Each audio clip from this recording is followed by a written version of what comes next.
Hi, everyone, and welcome to Fox 9 Sports Now. And it is a special night because we have the reuniting of two of the legendary radio broadcasters in Vikings history. The current analyst and the former sideline analyst. All right, Greg Coleman and Peter Bercich. Who was that song by? Reunited. Come on, you got 5 seconds. I can sing it, but I don't know who's Peaches and Herb, man. Reunited, I know, baby. it feels and it so feels good, so right? good. Does it feel good to you, Pete? Feels great.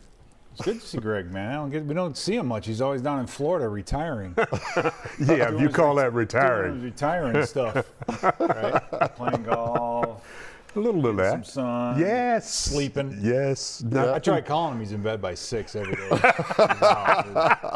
Dinner at 4:30. Yeah, I love you too, Peter. really miss him, don't you? You really miss him on those trips. That may have been one reason why he decided to, you know what, maybe now's you never time know. to pull the plug. You never know. All right, everybody is debating whether JJ McCarthy is the guy for the Minnesota Vikings. They're debating the physical skills, if he has the talent to bring this team deep in the playoffs. But I want to ask you guys about JJ and his leadership skills and what you have come across, because he's saying all the right things. His teammates are saying all the right things. And you both have different levels of interaction with him. You've had some meetings with him, pre-games and stuff. But Greg, you got to meet him at practice. We're going to show it right here with your grandchildren. In that short window and the things you've been reading and watching, what is your takeaway? He's consistent. He's consistent in his message. He's consistent in his confidence. Listen, he's a champion. Okay, he's got pedigree. And the fact that he recognizes the lineage of this organization, the former players, and all of those things. He's very, very gracious. He looks you right in the eye, firm handshake, and all of those things. I mean, everybody can't be telling the same lie about these kids. You know, so there's got to be some truth somewhere in there. You know, what he does on the field, you say, if he's the guy, he is the guy. Because this team is hitching the wagon up to JJ McCarthy. There's no ifs, ands, and buts about it. With a quarterback whisperer, talking about, you know, KLC, he's shown what he can do with quarterbacks. And when you've got something to work with, I had a coach who told me, a track coach back at Florida A&M, Bobby Lang, he said, Coleman, you never win the Kentucky Derby with a shuttling pony. You got to have a quarter horse. And I think they've got something to work with. Pete, what does JJ need to show his teammates to show them that he is the guy? Because we've talked about this before, how a player can come into an organization and raise the expectations. Yeah, I think all he has left to do is show him how he handles adversity, right? You know, unfortunately, it's the NFL, and there will be some adversity at some point. So how he responds to that, I mean, it's amazing to see a guy who, you know, says all the right things, and he's really a remarkable person to talk to. And we had the chance to get to know Brett Favre a little bit. I know sitting with Jim Kelly, I got a chance to meet Jim Kelly years back on the Super Bowl was here. Some of these great quarterbacks all seem to have that little thing about them where you want to play for them, right? Mm-hmm. They bring out the best in you. You don't want to disappoint them.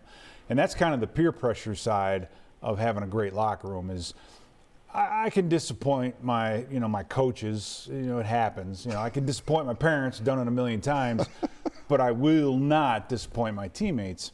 And you know, unless all the guys that talk about him, even the veterans, you know, they talk about how impressed they are with him as a young man. So he's doing all that right, and I think it's genuine. It comes across as genuine. It doesn't seem like he's just trying to say and do the right things like a lot of kids nowadays are coached. They're coached all through the combine and everything else. Say this, do this, wear this, you know, whatever. But how he handles the first few bumps in the road, I think, is going to be the next big hurdle for him, is whether or not he's going to, you know, which direction he's going to go. Your gut tells you that he's going to go in the right direction. He's not. He's going to hang in there. He's going to fight and battle. But they're going to have to see it. And that'll be his next test. But Pete, here's the thing: the culture is already set in that locker room. He doesn't have to do a whole lot because that was set before he got here. But then to have that year to sit caused by an injury, but to learn and to see how other quarterbacks handle adversity, handle the adjustments, all of those things. And if he's a good student of the game, which I truly believe that he is, the learning curve is going to be short for him, because he's been in a position that very few rookie quarterbacks get the opportunity to do. Yeah, and we talked to Coach O'Connell all during the third quarter during the game, and he brought up JJ, and he said, how is he? PA brought it up, and he said he's actually a little bit ahead of schedule. So that was the one thing that I took away from it, saying that's good, because coaches plan, and that's what they do. They have a certain amount of offense and certain things that they want him to be proficient at. He had a really good Wednesday and Thursday against the Patriots. Joint practices. A whole new defensive scheme. Different. Everything's different. And I thought he played pretty well. The only thing you hear is he's got to keep his fundamentals when he's scrambling, or off schedule is how Coach O'Connell likes to call it. But yeah, it's just wait and see now. All right. It's just wait and see. Well, we got 2 preseason games in the book. One left Thursday, and the Vikings now have to make some big decisions before cut-down day. And at first it seemed like there was little concern over the backup position, Sam Howell, but suddenly he didn't look so good on Saturday. And again, this is all reaction to the action by the fan base. Did any of them? And then Max Brosmer, well, he continues to push to make this a competition. Is it a competition in your mind? For the number two? Number 2, yes. Not as much as maybe you would think. I think Brosmer is doing everything he possibly can to carve out a position on this roster, right? He's coming in, he's moving the team. He's not getting a lot of reps. It's another thing Coach O'Connell said when we had him on, was that the threes don't get a lot of chances to get the timing down with he and the wide receivers and all that. So he's doing all of these things kind of not on his own, but without the practice that the number 2 and number 3 Rippon have been getting. I just think the experience is what's going to push Howell through, because he's been the man, and he's been through game plans and he knows the grind of a 17-game regular season. Did he have a bad throw in the game? Yeah, absolutely did. There was a guy coming open too on a flat and a dig, and he just didn't, for whatever reason, didn't pull the trigger, and it ended up costing him. So veterans are prone to can make mistakes too. But I mean, Brosmer, I don't know how much more the kid can do. And week after week after week, and I'll say this too: he's holding up. And this is a pet peeve of mine. And I watched some of the Bears game a little while ago. Is the amount of blitzing that's going on defensively in the preseason? It's out of control. Out of control. They zero blitzed. The Patriots zero blitzed us in the preseason.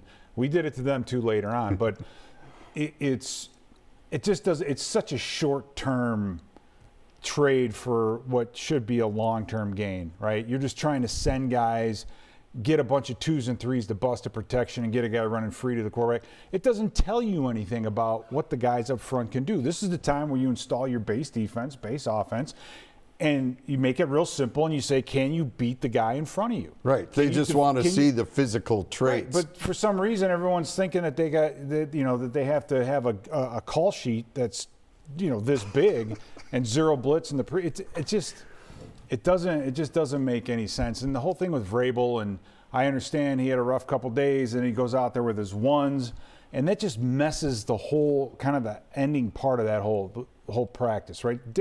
Wednesday and Thursday were good, but then you get to Saturday, and now they have their ones out against our 2s, and then their 2s go out against our 3s, and it makes it so hard to evaluate. And in the meantime, you're blitzing all the time and doing all this other crazy stuff. You come away from it and you're like, I don't know if the guys that we had out there got any better, right? It really, my opinion, defeats the purpose. And Coach O'Connell was very, we asked him about it, and he was very, respectful and calm about it.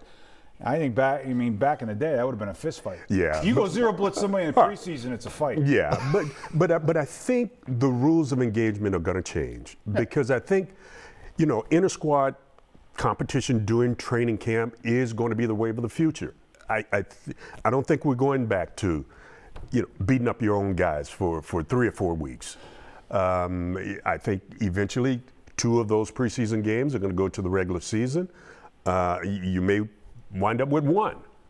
But I think they're going to put some rules in just what you talked about. Let's make sure that for these first 4 or 5 series, no zero blitzes and all that stuff. I mean, I think it's moving towards it. It'll have to be legislated. Absolutely. It'll have to be legislated because everybody's going to get upset about it. You know what legislation means? Fine. Yes. And This that'll guy, get 'em. I would love to know how many hundreds of thousands of dollars of fines did you have levied in your career? Oh, gosh. Because he was a uniform Yes, police. he was. There, How was, many? How many? there were quite a few. 500,000 at least? How many years did you do it? 20? 20 plus years, I Oh, would yeah, that's say. $500,000. Hell. Think Above 500. Think about it. Yeah, without question. All right. But nowadays, How many Cadillacs would that buy? a couple. For you. A couple. He's a Cadillac guy. Oh, I know he is. I know he is. I All got right. the yellow caddy Still rolling got that again. set, what is it, 78? 78 coupe. It's still here? You said Yes, 78 sir. Criminal? Drove it today. Oh, that's awesome. That is so awesome. All right, still to come. And it's for sale, too. It is. Well, no, I told you what you got to do. We'll talk I after. told you what you got to do at the golf tournament with that. Still to come, could the kicking game actually be a bright spot for the Vikings this season? We'll kick that around next on Sports Now. Welcome back to Sports Now. A great show we have for you tonight with Greg Coleman and Pete Bercich here. And another position the Vikings need to determine is kick return, whether it's kickoffs or punts. Rondell Moore was the guy they thought till his season came to a quick conclusion. So the latest candidate to make a push for the job, Miles Price, a former Indiana Hoosier, he flashed on Saturday. Yeah, he Pete. did. And we're getting a chance to see the 83-yard kick return here. He had another one earlier that was decent, a good punt return. But the most impressive play I think he made all day, not just the Brosmer 7 route that he caught that was flagged and brought back, Right. but the long kick return that New England had. He was the guy that ran from one side of the field all the way across and eventually chased that guy down and saved a touchdown. I think Miles Price did enough in this game to maybe niche himself a spot on this roster. It was a phenomenal effort all day long by that young man. Whenever you can get a guy that can play more than one position on your special teams, it bodes well for you. You know, because you can put him on the, obviously, punt return, kickoff return, but you can put him on the punt team. You can move him around because he's got great vision, great speed, and he's got a knack. I mean, there are not too many Billy White Shoes Johnsons and Deion Sanders and all the great punt Cordell returners. Patterson back in the day. Marcus Sherrills. I mean, you know, great hands, great vision, and great balance. That's what those guys have, and he's got all the tools that you showed the other And night. you got to be a great decision maker, and you got to have someone, for at least for punts, someone you can trust, because they're going to catch it, they're going to let it bounce, or they're going to, fair catch it. That's not easily done. No. Right? In fact, that's why Marcus Sherrills first got the job, because you knew, number one, when the whistle blew, it was going to be your football. And then Marcus just, figured out a way to, eke some yardage out after the return. So, Felton fumbled the football on a kickoff return. Ty We Felton, recovered it, thankfully. Not to pick on him, but it just stays in the back of your mind, right? Those are the kinds of plays that change football games. And so for Miles, as long as he keeps holding on to the football, makes good decisions, he could be the guy. Yeah. All right, Greg, the NFL has tinkered with kickoffs again this year. You both were special team members back in your day. Do you like what they're trying to do here, where they're heading with these kicks, keeping the excitement but trying to minimize the potential for injuries? You know, Jim, I understand the reason that they're doing, but whenever they want to mess with the game, who do they bother? They mess with the kickers and punters. So heck no, I don't like it. But Well, you guys have voices. Don't you have your own union? Yeah, we do. But, there are not a whole lot of zeros behind the contract with punters and kickers. So, we're at the bottom of the totem pole. But I get it. I understand it. They're trying to do something to keep the excitement. Normally on kickoffs, you never go to the fridge to get a beverage or some snacks or chips. But I got to give them credit. They're trying to do something. But again, the number one issue that they made the changes on the kickoff was because of injuries. Right. The kickoff play itself is the most violent play in all of football. We've seen it. We know it. Pete doesn't remember it because, hell, every time he went down, he knocked himself out. Back in the days when they had wedges, they'd put offensive linemen out gosh. there and have them hold hands. Yeah. Yes. You know. But that was part of the game. So it's just different. It's changing in so many ways, and they're I think Greg summed it up beautifully. They're just trying to do something with it to make it, exciting or whatever. It's just a matter of, I just hope it doesn't screw up the kickers, right? Whenever you see a field goal kicker doing the kickoffs and trying different things, you're like, just keep that swing, right? Just keep that swing consistent. It's like golf. I don't play golf. Yep. Right? I know No, you don't. You're good. No, you don't. Right? You don't mess with your swing, do you? No, I don't. See, there you go. All right, now, Greg, it was great for you to come in tonight and see me and Pete, but there's really another reason why you're here. Absolutely. I really wanted to get out in all the rain and the flooding on 494 and couldn't find the keys and all of that stuff. Absolutely, I loved it. Yes, but you are in town for your annual golf tournament, year 26. Yes. It is now, which is astonishing as you continue to help the youth here in the Twin Cities through the YMCA. Jim, people ask you, what is your why? My why is very, very simple, and no pun intended with the YMCA being the benefactor. I was a Y kid growing up. That's where I learned discipline. That's where I learned respect. That's where I learned, teamwork. And the core values of the YMCA is something that's been instilled in me since I was a little shorty. And it served me well throughout my whole journey called this life. So if we can do something to help the kids in this community, because you've heard me say it and I'll say it until God takes me home, all of our kids are not going to hell in a handbasket. There's some that's doing some great things, and all they need is a little bit of support. Because, especially now with all of the cuts in federal aid and all the programs, we need more, support more than ever. Because we've got some great partners.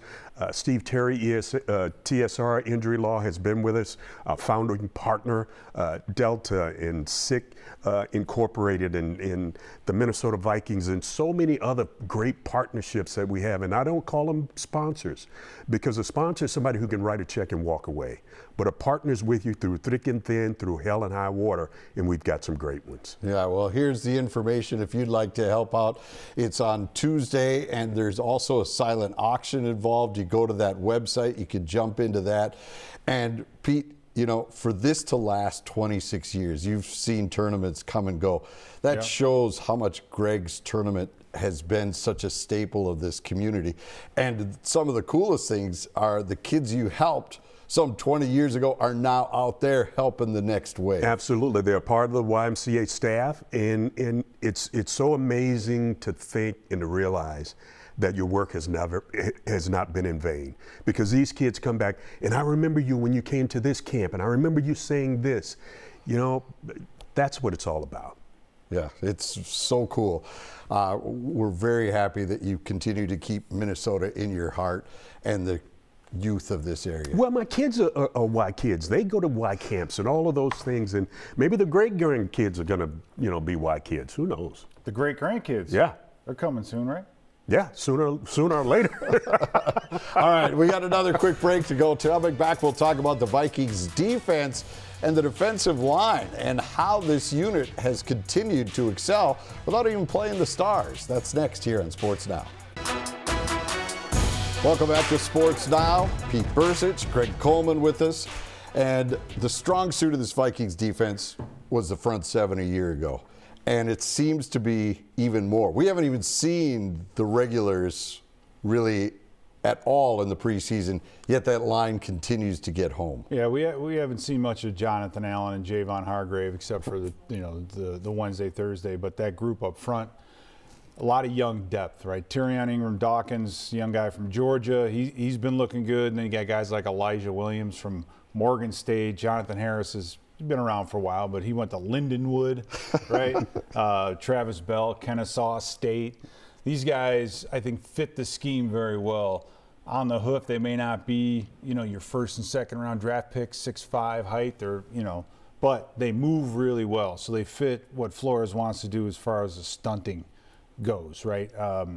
They need a little bit of work holding up on the double teams, not now and then. But for the most part, those guys have been very active. And I mean, you're talking about the 2s and 3s now in this group, and they're standing out, even though they're out there against the 2s and the 1s of New England. And I think that group has a lot to be proud of because they're playing very well. So continued depth for the Vikings in that role. All right, we're going to take another quick break. When we come back, we're going to chat about the kicking game. And is Mr. Reichert no longer an issue? We'll do that and more after this. Welcome back to Sports Now. Jim Rich along with Pete Bercich, Greg Coleman. The line of kickers over the years for the Vikings, it's been an interesting tale, no doubt about it. Last year, the current kicker had some issues, but now it appears that is all in the rearview mirror. Mr. Coleman, what do you think of Mr. Reichert to this point? It's maturity. I mean, and here's the other piece. Once a kid knows and understands that he's going to be the guy, his confidence goes up immensely. This guy has got a great leg. Wright has turned into a pretty good holder. They got an all-pro at center. Leave the trio alone. Just leave them alone. They don't need a whole lot of coaching and all that stuff. They didn't get to this level by not knowing what they're doing.